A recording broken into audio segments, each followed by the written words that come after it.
Halo teman-teman, sekarang kita akan belajar tentang sentence. Pengertian sentence. Dalam bahasa Inggris, sentence adalah sekumpulan kata yang memiliki makna lengkap. Kalimat selalu memiliki subjek dan juga predikat.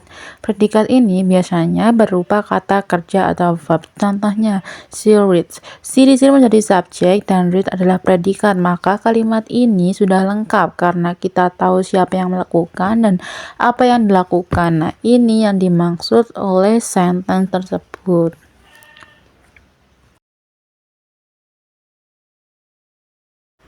Nah, untuk jenis sentence ini ada dibagi 4. Yang pertama ada simple, yang kedua compound, yang ketiga complex, dan yang terakhir atau yang keempat yaitu compound complex. Kita bahas yang pertama yaitu simple sentence. Untuk pengertiannya yaitu kalimat yang hanya terdiri dari satu independent clause atau klausa utama yang bisa berdiri sendiri. Ciri-cirinya yaitu hanya ada satu subjek dan satu predikat. Yang kedua, tidak ada klausa tambahan. Yang ketiga, bisa punya objek atau keterangan, tapi tetap hanya satu klausa. Contohnya di sini I read a book. I-nya di sini menjadi subjek dan read-nya yaitu predikat. Meskipun singkat ataupun panjang, selama hanya ada satu klausa lengkap, itu disebut dengan simple sentence. Gitu.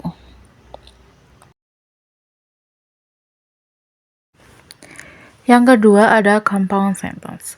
Kalimat yang terdiri dari dua atau lebih independent clause yang dihubungkan oleh coordination conjunction seperti and, but, or, so, for, nor, yet. Atau bisa disingkat juga dengan fun boys. Ciri-cirinya, setiap klausa bisa berdiri sendiri sebagai kalimat. Di antara dua klausa biasanya ada koma sebelum kata sambung. Contoh, I want to play football, but it was raining. Nah, di sini sebelum kata but ada koma. Dan but ini adalah coordination conjunction. Yang kedua, she loves to sing and she also dance well. And di sini termasuk coordination conjunction dan juga sebelum kata and ada koma sebelum kata sambung. Dua kalimat utuh digabung jadi satu menggunakan kata sambung. Yang ketiga ada complex sentence.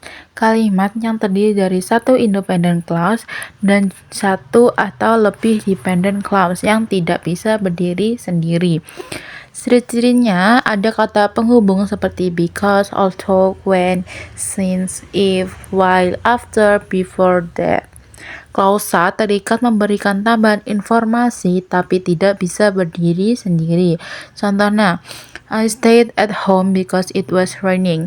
Klausa utamanya di sini adalah I stayed at home. Klausa terikatnya atau dependent clause-nya yaitu because it was raining. Seperti di ciri-ciri menggunakan kata penghubung seperti because, begitu.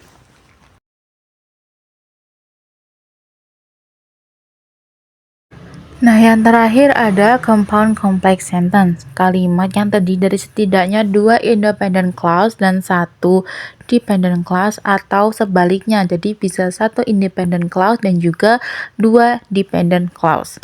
Ciri-cirinya yaitu gabungan antara compound dan complex sentence yang sudah aku jelaskan di awal tadi.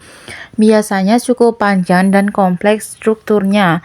Contoh, although it was late, I finished my homework and I went to bed. Dependent clause-nya di sini adalah although it was late dan dua independent clause-nya yaitu I finished my homework and I went to bed. Nah, ini adalah tipe kalimat paling kompleks tapi juga sering digunakan dalam tulisan akademik.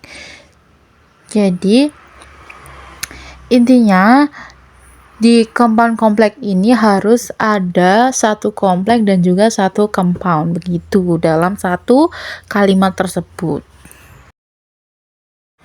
Oke, jadi itu adalah materi terakhir dari aku. Semoga bermanfaat untuk kalian semua dan jangan lupa like, comment, share, dan subscribe YouTube aku biar aku lebih semangat.